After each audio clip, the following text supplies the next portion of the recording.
Olá, começamos agora o IbraCast, um papo analítico. Me chamo Leudes Rodrigues e irei encabeçar essa entrevista de hoje com a Marcela Brito, psicanalista, pesquisadora e pós-graduada em teoria psicanalítica. Eu li alguns artigos que você publicou e um tema que você se debruça é o tema do racismo. A questão também do gênero, da sexualidade, como isso se comunica com a psicanálise. Mas antes de a gente falar sobre esse assunto, que é um assunto bem denso, Marcela, eu gostaria que você falasse um pouco sobre você. Quem é Marcela Brito? Para que as pessoas conheçam. Primeiramente, eu gostaria de agradecer a oportunidade de estar aqui.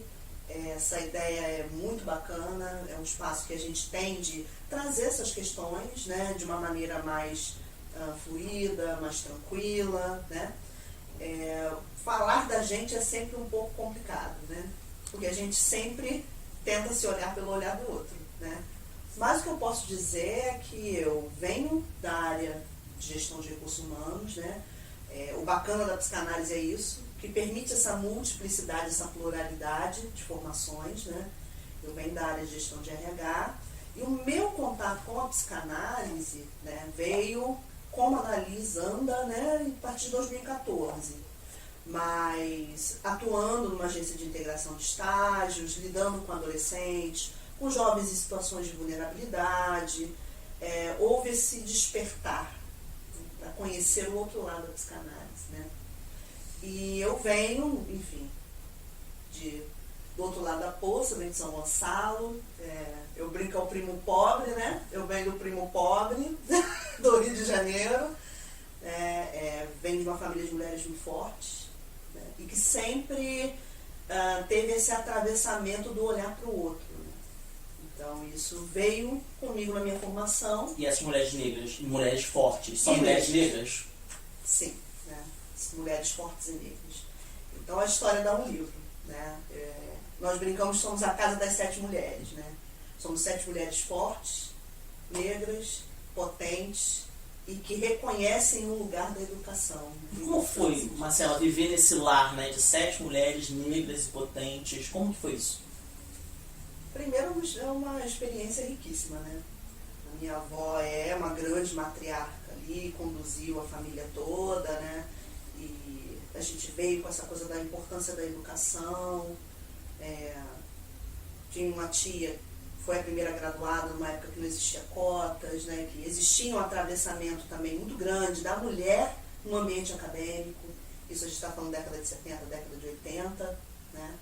E essas referências, E o bacana é que essa articulação a gente pode fazer com a psicanálise, o papel da família nessas construções nossas, não só psíquicas também, mas de identidade, processos identificatórios. Então eu sempre percebi a educação como algo muito importante. Já durante a minha graduação, eu fui mãe primeiro, fiz todo aquele percurso que a maioria dos brasileiros e das brasileiras fazem. Então a gente vai trabalhar, casa cedo, enfim, tive filhos, tenho 3 filhos, e tive que deixar um pouco esse percurso aí dos estudos e tal, e retomei, me graduei, e comecei a atender essa galera, esse público. Muitas das meninas também que já tinham filhos e estavam ali tentando estágio, tinham retornado à escola, e tudo isso começou a me mobilizar enquanto pessoa, não só como profissional. E foi aí que eu comecei a ter esse despertamento para essas questões da saúde mental. E o quanto esse olhar do outro, os processos sociais, as questões raciais também implicadas.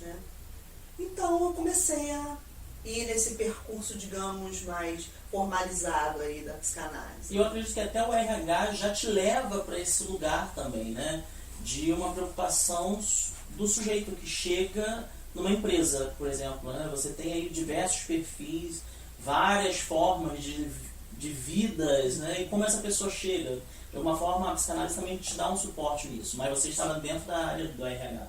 Você falou que em 2014 foi o seu contato como analisanda.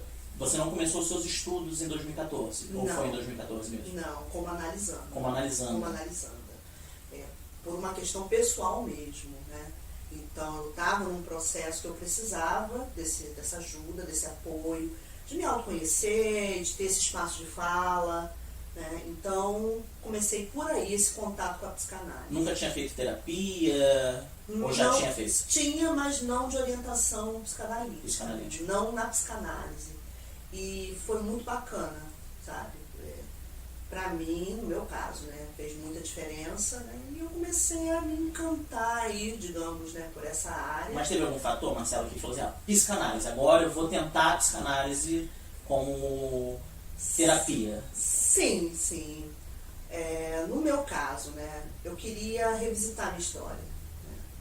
Então, eu vim de uma família, né, que a minha mãe foi uma mãe adolescente, né, e muitas das coisas que aconteciam eu não compreendia muito bem, né, o porquê de alguns sintomas, de algumas questões, e embora, né, nada contra, né, eu não tenho nada contra a psicologia, mas algumas abordagens não te dão esse suporte como a psicanálise, essa escuta mais profunda, né, e foi quando eu tive esse contato.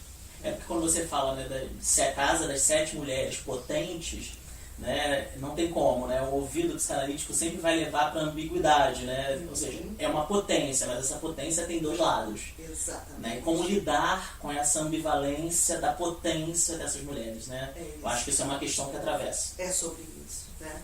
E o bacana da psicanálise é isso, né? Tem como um pano de fundo aí essa questão do lidar com a ambivalência. Então, isso foi muito importante para a minha constituição como pessoa, como profissional. Acabei sendo conduzida para essa área do RH, mas eu vi que num determinado momento não era o suficiente. Eu precisava de um algo a mais para refinar a minha escuta nesses processos seletivos, né?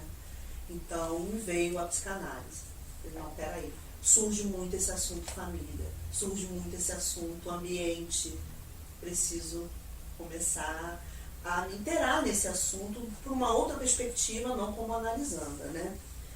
Foi quando eu comecei esse curso, enfim, depois emendei numa pós-graduação, né?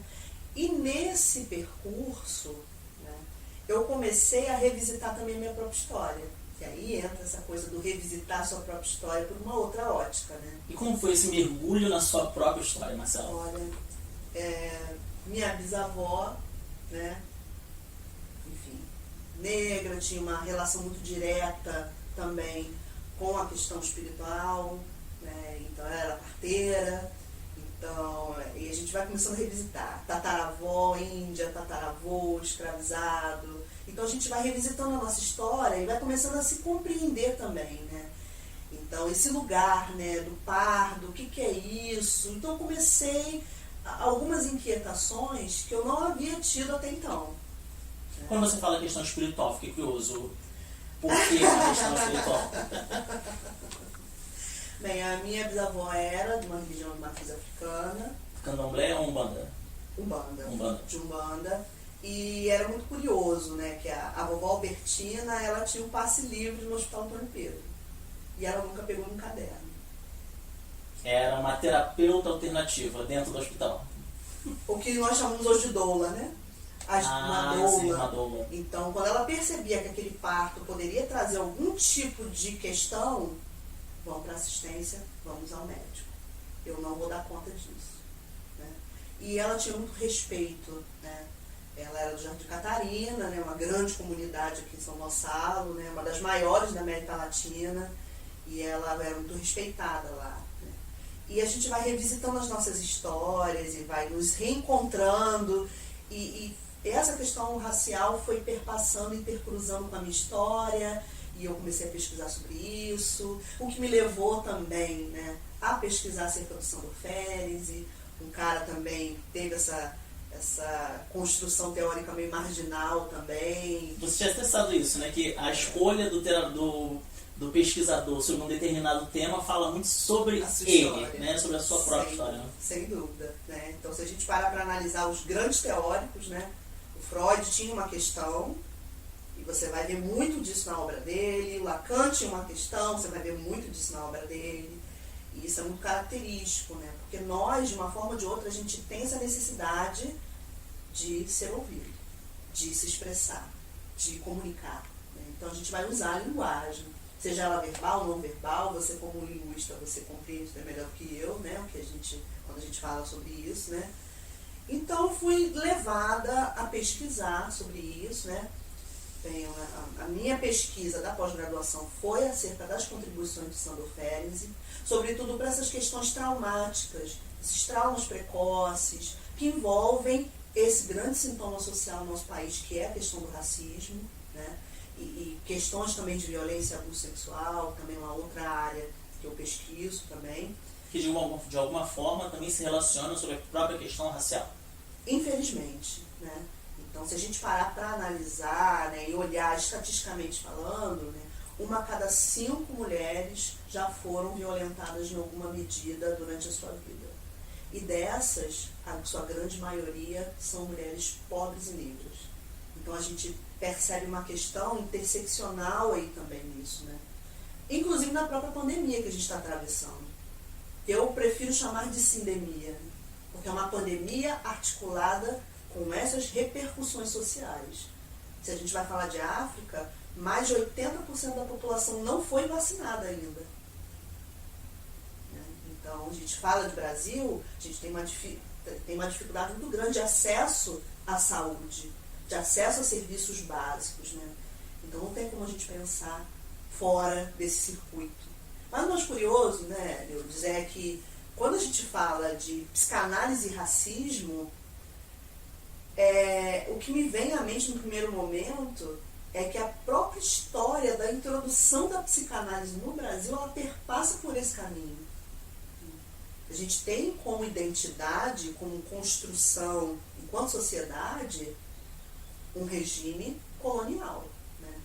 E o Fanon vai dissertar muito sobre isso, né? Ele vai dizer os impactos do colonialismo no psiquismo dos sujeitos e nos processos de adoecimento mental. Então, quando ele fala, né, que o colonialismo, que tem como seu principal pilar, sua principal égide ali, o racismo, que vai produzir esse aniquilamento cultural, esse aniquilamento da subjetividade do outro, do sujeito colonizado, em prol de um interesse próprio, né, de uma lucratividade, ou seja, qual motivo for, né? Então, a gente vai pensar Brasil. Infelizmente, nós temos esse atravessamento na nossa história. E eu acredito que isso esteja muito relacionado ao que virou um popular, né? Racismo estrutural, né? O que muita gente repete e não entende o que isso realmente significa. E a dimensão disso. Né? Então, quando a gente fala, né, dessa questão da escravização, desse regime que a gente viveu por mais de 300 anos, né, não tem como a gente passar um pano e dizer que não aconteceu. Né? Então, nossa própria construção enquanto sociedade perpassou por aí. Né? Então, essa questão do racismo estrutural, ela vem muito dessa herança aí do século XVIII. Né? A gente tem aí as grandes teorias que vão basilar as ciências humanas, as ciências sociais, né? Então, no século XVIII, quando a gente já percebe um declínio também desse regime de escravização e parará, né? Então, a gente vai observar algumas teorias que vão sendo construídas, inclusive esse conceito de raça, porque até então não existia isso. E não existe nada, geneticamente falando, biologicamente falando, que vá trazer esse registro, né, de superioridade ou inferioridade entre os seres humanos. Como que você se debruçou sobre isso? Como que se construiu essa ideia de uma superioridade? Né? A gente pode falar aqui no Brasil, né, do branco em relação ao negro. Isso vem muito desse período mercantilista, depois do imperialismo, que é a grande incubadora do capitalismo. Né? Então, onde a Europa veio para colonizar os outros países, sobretudo a África, vislumbrando o lucro, o enriquecimento, né? Especiarias, pedras preciosas, essa coisa toda que a gente já ouviu em algum momento na aula de história do colégio, né? Mas a gente nem sequer tem a dimensão do quanto isso traz efeitos devastadores por onde passa, né? E o Brasil não está muito diferente disso, né? E a gente ouve esses ecos da escravidão aos dias atuais e a gente não percebe. Você mesmo falou, né? Trabalhando numa agência de estágio, as pessoas já chegam tendo a ideia de que não vai conseguir a vaga XYZ por ser negra, por ser pobre, né? Já tem isso. E como psicanalista você também, com certeza, tem contato com pessoas, né, negras que têm no seu discurso, né, questões também desse racismo estrutural, que se diz que não existe racismo no Brasil, que é uma mentira, que todo mundo sabe que é uma mentira, porém está na clínica, né? Está ali presente. E a gente precisa estar preparado para essa conversa enquanto analista. Então, uma das formas também da gente refinar nossa escuta é buscando saber todo esse contexto histórico. A Virginia Leone Bicudo, ela tem um texto muito legal nesse sentido, que ela vai dizer, né, o lugar do social e a incidência disso na clínica, na figura do terapeuta e do analisando. Porque nós temos os nossos sistemas ali de valores, de crenças e tal, né, e o quanto isso vai desembocar na clínica, né, na fala, na narrativa e na nossa escuta também. Então, quando a gente não tem um olhar atento para essas questões, a gente fica com pontos cegos na nossa escuta, né? Eu lembrei de um filme chamado Praça Paris. Ele é um filme interessantíssimo e até meio controverso. O final dele, não vou dar spoiler não, mas fala justamente disso, né? De um terapeuta branco que acolhe, né, uma analisanda negra, e ela não entende aquelas questões, né? Então ela tem um atravessamento aí que ela não consegue dar conta daquilo que está vindo para ela. Então, deixo como dica de filme, tá lá no YouTube de graça, é muito legal, muito interessante, né? Mas trazendo essa contextualização, né? Mas vamos fazer só uma pausa, que eu preciso pontuar isso.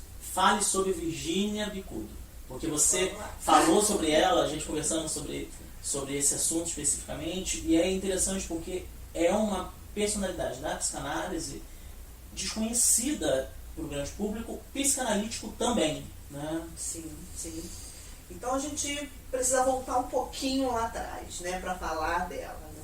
Ela nasce ali na década de 10, né? Então a gente está aí saindo, né, desse regime aí, né, escravocrata, a gente está aí na Primeira República, tentando construir uma identidade enquanto nação, né, enquanto Brasil.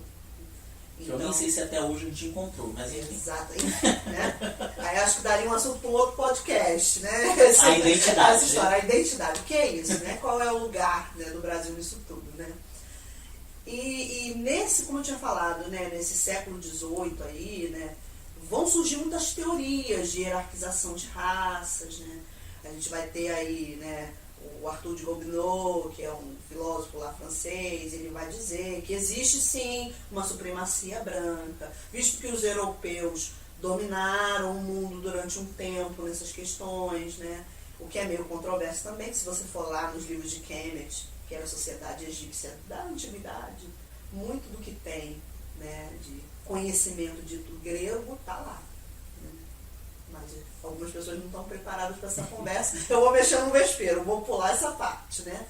Enfim, mas a gente voltando nesse passado aí, que é muito importante a gente compreender o início das coisas para a gente se apropriar daquilo que a gente está escutando, né? Então, veio toda essa construção, né? A vinda da família, né, imperial para cá em 1808, que vai mobilizar o Brasil em muitas frentes, inclusive nessa agenda de saúde mental. Porque na Europa, né, a saúde mental, você tem no século XIX um grande boom de desenvolvimento em vários aspectos, né, na questão da sexualidade humana, nos perfis psicológicos, e aí nós temos uma questão muito grave, porque na Europa existem estudos no século XIX sobre perfil criminal, né, o perfil psicológico criminal, e esse perfil sempre se encaixa ao público negro, né? Sempre, né? Porque a gente está falando de uma teoria eurocentrada que tem uma parcialidade, né? Então é importante, é interessante que se construa algo para embasar as suas práticas, né?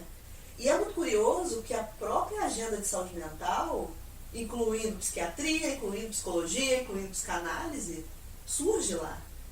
de acordo com os impasses e as vicissitudes burguesas de lá. Né?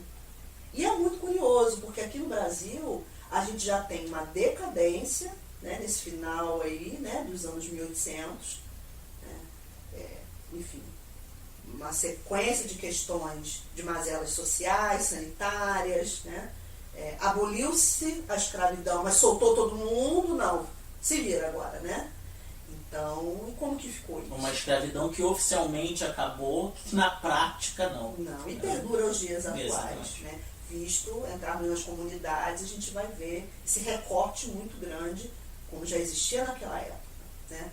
Então, toda essa construção de agenda psiquiátrica, ela foi pautada em teorias como a eugenia, né? Que é, digamos aí, o irmão caçula, né? A eugenia é o irmão caçula do racismo científico, que tem como origem esse carinha aí, o Gobineau, né? Que ele vai falar, não, peraí, se os europeus estão colonizando todo mundo, têm o conhecimento, tem isso tudo, então nós somos superiores. Né? Então nós somos superiores. Então ele vai começar uma construção com base nisso aí, né? E vem a teoria também depois da eugenia, que vai servir de aporte também para as práticas do alienismo com Felipe Pinel, né? Essa coisa da degenerescência, né? Desses registros, como você bem pontuou, vai vir depois com o Lombroso, mas o Pinel já tem um pouco disso, dessa terapêutica da moral, né? Que a gente já pressupõe que o camarada, né, que é negro e é degenerescente, ele tem alguns desvios de conduta até sexual. Aqui no Brasil, reta final dos anos 1800, metade final, um surto de sífilis, que é uma doença sexualmente transmissível e que acometia, infelizmente, né, muitas mulheres negras. Então, por quê? Né? Porque elas, infelizmente, né, tinham que se submeter. Né? E tinham muitas que trabalhar em profissões que tinham esse apelo corporal e acabavam se contaminando. Né? Já que em outras partes da sociedade ela não encontrava o seu lugar. Exatamente, né? Com a abolição da escravatura principalmente, né? Então ela perdeu o seu lugar de ser, de trabalhar, de atuar. É muito legal você falar isso. Nossa Constituição de 1890 vai criminalizar tudo que é de origem diaspórica. Capoeira, a embriaguez, a mendicância, né? Então coisas que são típicas, eram típicas daquela população. Tem um filme Besouro, não sei se você já assistiu, Maravilha. que mostra essa cena, né, dos guardas atrás dos negros que estavam jogando capoeira na rua, né? Era Exato. completamente criminalizado, né? Exatamente. Né? Então, se você não tem um lugar para trabalhar, não tem uma fonte de renda, de receita, e você não tem onde comer, você vai pedir. E isso também foi criminalizado nesse tempo. E muito curioso também, a loucura artificial se criminalizou, que era a embriaguez. A embriaguez era chamada loucura artificial. Né? Mas é um assunto para uma outra conversa, né? Eu até falo um pouco nas minhas pesquisas sobre isso, né? E nós temos também uma psicopatologia muito característica e que, no meu entendimento, perdura aos dias atuais, que é o banzo. É uma psicopatologia dos escravizados que eles se sentiam completamente ausentes do seu lugar de existir. Uma melancolia profunda. Então eles eram arrancados do seu lugar de origem, da sua família nuclear, eram arremessados aqui num tratamento hiper desumanizante, com vários desmentidos em relação à sua humanidade, em relação aos seus desejos, às suas crenças, até religiosas, né? Então eles se tornavam ali um ser oco. Né? E isso fomentava um estado tão grave de melancolia que muitos ingeriam terra para tentar o auxílio, muitos se matavam e muitos morriam por inanição. Então, em algumas pesquisas que eu fui vendo, né, que essa coisa da Lei Áurea não foi bem isso. Né? Nós não tínhamos mais mão de obra para as lavouras, sobretudo em São Paulo. Os escravizados estavam se matando, real. Não estavam suportando aquelas condições de vida. Então, nesse meio tempo, o que a Virginia Leone Bicudo tem a ver com isso, né? O pai dela era um escravizado, né, que foi alforriado, e a mãe, descendente italiana. E esses imigrantes que vieram fizeram parte desse projeto de modernização do Brasil, de embranquecimento. baseado nessas teorias que eu falei para vocês, né, da eugenia sobretudo, que tem essa questão da hierarquização de raças, essa tendência do negro à degenerescência e tarará. Por que é importante a gente falar sobre isso? Porque muito disso vai fundamentar o que a gente chama de racismo estrutural hoje. Porque está nos pilares, na estrutura da nossa Constituição enquanto sociedade brasileira. Né? Então é isso que a gente precisa ter em mente, que é um fator importante. Né? Todas essas teorias que foram fundamentando as práticas médicas e psiquiátricas da época. Né?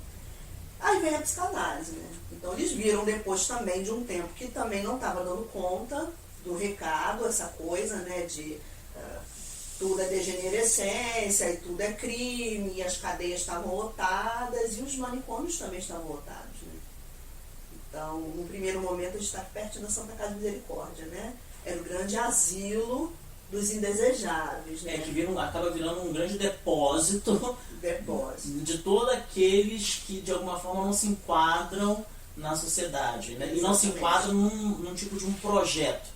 Né? Porque, principalmente aqui no Rio de Janeiro, né? Existia um projeto, né, de uma europeização e tudo que não se enquadrava nisso rejeitado. Né? Rejeitado, né?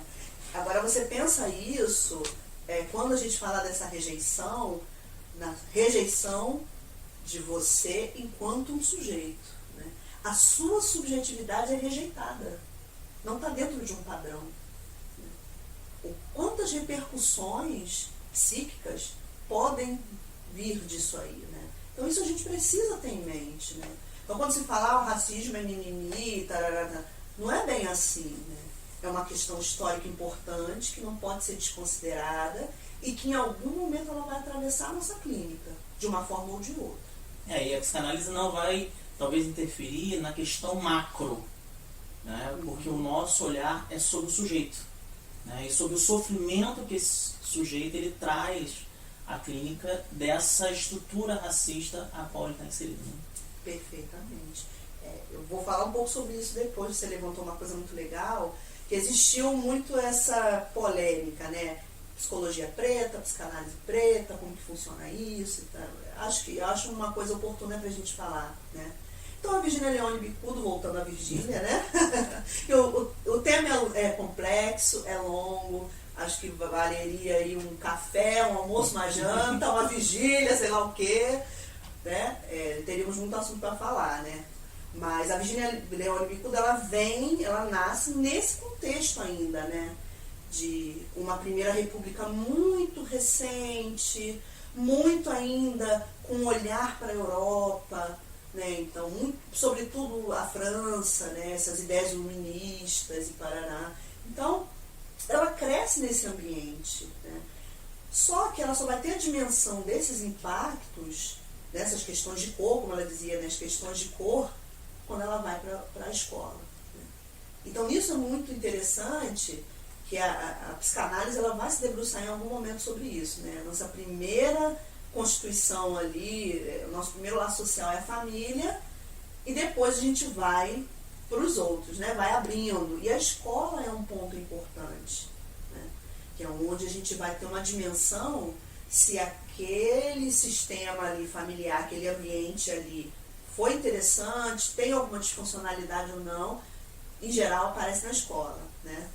E a Virgínia Leone Bicudo, ela teve esse contato com a escola. Então ela começou a sofrer na pele esses impactos, né? Por ser uma pessoa de cor. E ela não entendia aquilo. E a gente está falando do início do século XIX.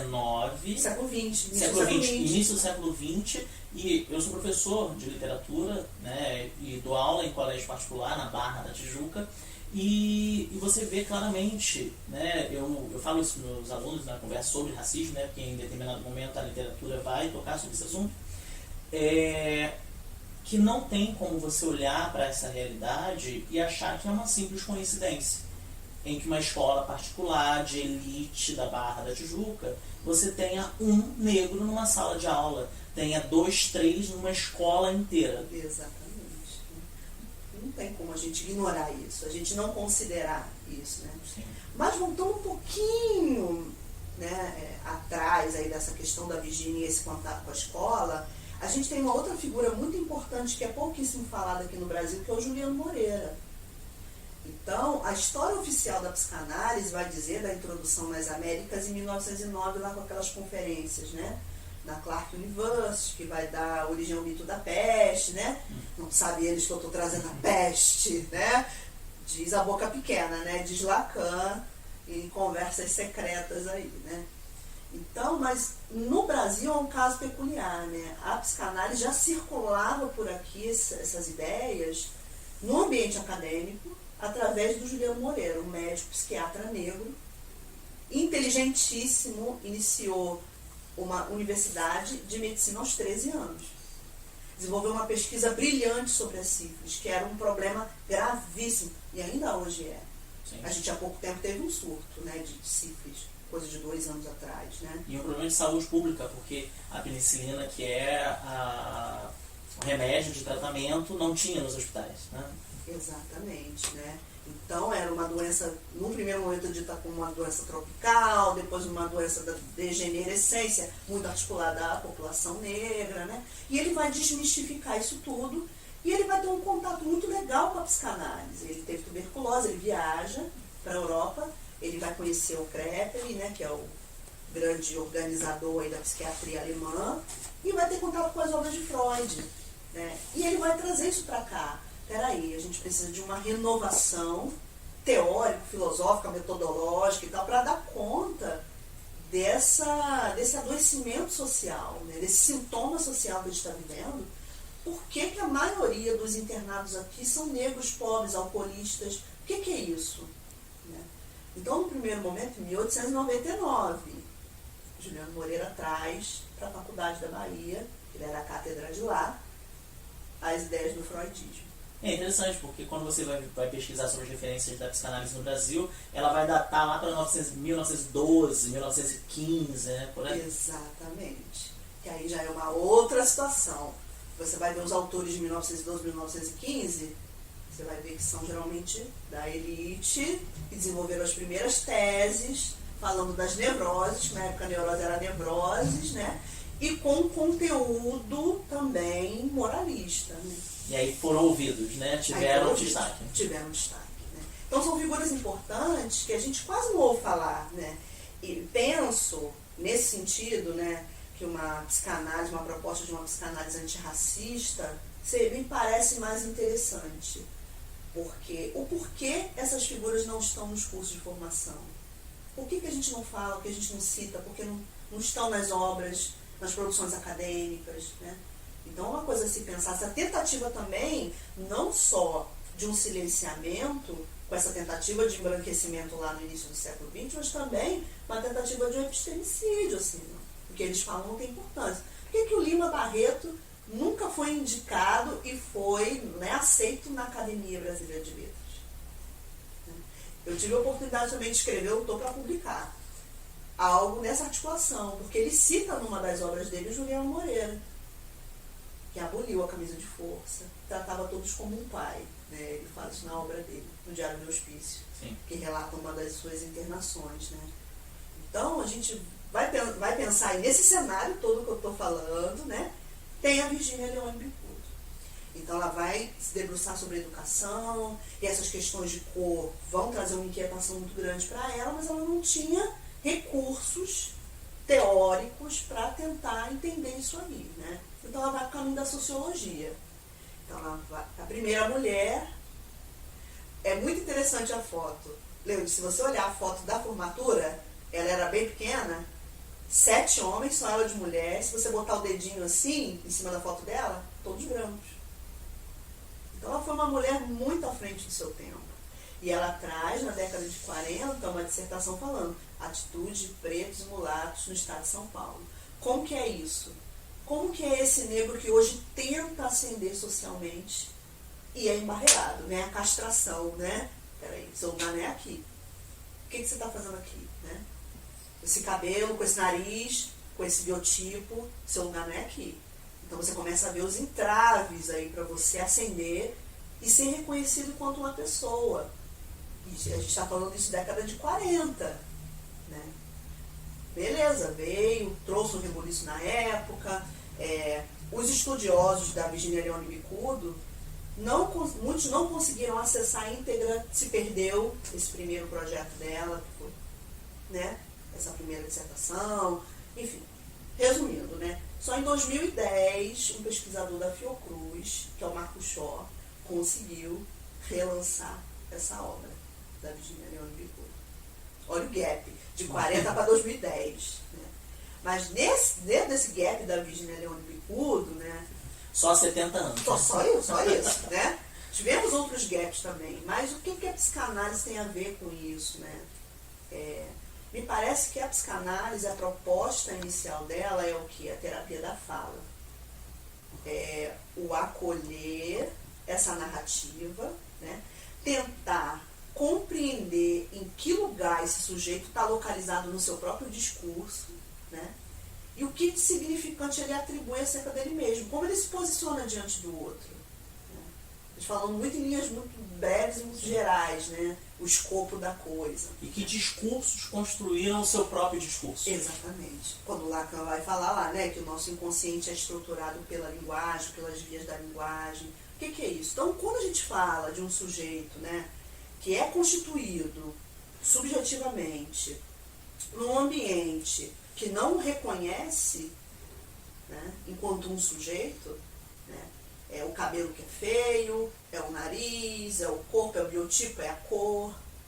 Como que é isso? Como que isso vai repercutir lá na frente? Né? Então isso a gente precisa considerar. Né? Então a Virginia, ela tenta falar um pouco sobre isso. Tem um projeto Unesco na década de 50 que vai se debruçar sobre essas questões raciais, e o nome dela é tirado da lista de muitos projetos. Mesmo sendo uma referência Mesmo sendo uma referência para. Passado esse gap, a gente vai ter depois a Lélia Gonzalez, que vai falar esse lugar da mulher negra nessa Constituição aí, também é uma referência importante. Né? O que é essa brasilidade? O que é isso? Né? Então, ela vai trazer contribuições importantes. Década de 80, a gente já tem a Neuza Santos, com Tornar-se Negro. Como é esse processo, né, que ela vai falar de amorosidade, né, de afetividade, construção afetiva, de se reconhecer enquanto sujeito negro. Né? Por que eu falo isso? E lá na frente eu falei que perpassa a minha história, né? Porque na minha certidão de nascimento está lá, parda. E o que é um pardo? A gente fez exatamente essa pergunta. Essa indagação. O que é pardo? O que é um né? pardo? O que é um pardo? Que lugar de ser e de existir é esse do pardo? Que você não é branco e você não é negro, né? Que lugar intermediário, e a que se presta esse lugar intermediário? Né? Parafraseando Lacan, que furo é esse, né? Está num furo, um vácuo. Quem nós somos? E é justamente essa sensação que me faz lembrar muito essa história pregressa do Banzo, que é esse lugar de você existe aonde? Quem você é? Que lugar você é aceito? Você pode se positivar e se constituir. Porque é à medida dessa autorização do outro que a gente vai se constituindo, quando a gente é criança, sobretudo, né? Então, peraí, como que é isso aí? Né? Então, são questões que a gente levanta, muito importantes para a gente. E nessa questão do pardo, né, é muito comum você associar, você ouve isso, né, nas conversas menos formais, né? O que é o pardo? É cor de cocô, né? Então assim, você associa a sua cor, que é identificada no seu nascimento, como uma cor de um dejeto. Né? Significante, né? Que pode ser descartado e que deve ser descartado. Olha como uma coisa se articula a outra. Sim. É a mesma história do moreno, né? Você vem da linguística, né? Que faz aquela referência aos mouros, né? O moreno, essa palavra eu li em algum lugar, faz referência aos mouros. E os mouros eram uma galera meio também estranha, né? Socialmente não muito bem aceita, né? Que eram caras que trabalhavam com coisas meio escusas, né? Então, como que são esses significantes que são atribuídos? E o cuidado, né, que se tem de usar esses significantes, né? Porque se critica às vezes, né, a questão da militância negra por atribuir peso a esses significantes e de recusar, né, de ter uma atitude de recusa desse significante. Não aceito mais ser chamada de mulata, porque mulata está ligado a uma etimologia que não me presta mais. Né? Moreno, não, eu sou negro, eu sou preto. Né? No porquê encontrar eufemismos, né? Vamos acabar com isso, né? Então, assim, existe essa questão que pra gente, como psicanalista, pra mim como linguista, é muito importante, porque a gente precisa estar mais atento a isso, né? A essas reproduções que parecem ser muito inocentes e que de inocente não tem nada, porque reproduz e reafirma uma estrutura racista que prejudica a construção de um indivíduo. E a gente vai remontando uma prática colonial, né? Sem perceber. Sim. Por isso que é muito importante, né? Me chamou muita atenção, falando em Neuza Santos, né? A última entrevista dela para o programa Espelho, alguns meses antes dela falecer, ela infelizmente, né, se autocida, se suicida alguns meses depois. E vem muito essa coisa, né, da autora do tornar-se negro. Só que a Neuza Santos era uma psiquiatra brilhante, que desenvolveu diversos outros trabalhos importantíssimos, inclusive sobre a psicose em Lacan. E a gente atribui, sem perceber, a Neuza Santos ao negro, ao tornar-se negro. Então, a gente percebe muito na fala dela nessa última entrevista que ela ofereceu esse programa, ela muito inquieta com isso. E ela traz algo de muito importante que eu levei para a minha clínica e levo para mim, é que quando a gente está diante de um paciente, e a Virginia Leolibicu também tem uma frase dessa ordem, a gente não está lidando com o povo negro, com o sujeito negro. Porque assim você já traz também um significante e um adjetivo para esse sujeito. Uma limitação para olhar esse sujeito. Exatamente. Mas você precisa pensar que os impactos dos processos sociais, incluindo o racismo, estão ali. Você precisa considerar. Você está diante de um sujeito. Ponto. Ponto. Né? Que pode ter no seu discurso, no seu sintoma, reverberações de um processo racista. Sim. Então, por isso que essa ideia de uma psicanálise antirracista me parece mais interessante. Né? O Fanon tem uma frase dessa ordem, né? Quando a gente fala povo negro, você limita, você engessa, você reduz a um significante. Né? Mesmo a gente sabendo os horrores da escravidão, cada modo de sofrer é único. Então, cada um vai sentir, perceber, experienciar as repercussões disso à sua própria medida. Por isso que é muito importante a gente conhecer esses autores, para que através da teoria, que é o espelho deles, né, que a gente falou lá atrás, né, que a teoria vai dizer muito do seu autor, a teoria desenvolvida, para que você tenha uma dimensão do que pode estar implicado naquilo ali. Né? Então é muito interessante a gente ter esse olhar mais sensível, aí eu já entro em Ferenczi, né, desse olhar sensível para a clínica. E de um acolhimento também desse sofrimento que, eu acho que para a maioria é um sofrimento que não tem a gravidade que para o sujeito tem. Que deveria ter. Né? Então a gente se coloca às vezes nessa posição de desmentir, descredibilizar, quando a gente fala que, por exemplo, que o racismo é mimimi, né? Ah, não, mas a escravidão já acabou. Eu ouço muito disso por aí, né? Sim. A escravidão já acabou. Ah, mas espera aí, não vem falar disso não, né? Então você está descredibilizando, você está desmentindo aquela narrativa. E isso pode adoecer, sim, né? A gente precisa estar atento para isso, né? Uma outra figura também muito importante nesse cenário, né, psicanálise, as articulações, né, psicanálise e racismo, é a Isildinha Nogueira. Na década de 90 ela vai escrever uma tese que vai dar origem ao livro A Cor do Inconsciente. E ela vai justamente falar sobre isso, né? O quanto esses atravessamentos, que infelizmente muitas das vezes está dentro do próprio âmbito familiar, né, porque a gente reproduz um discurso.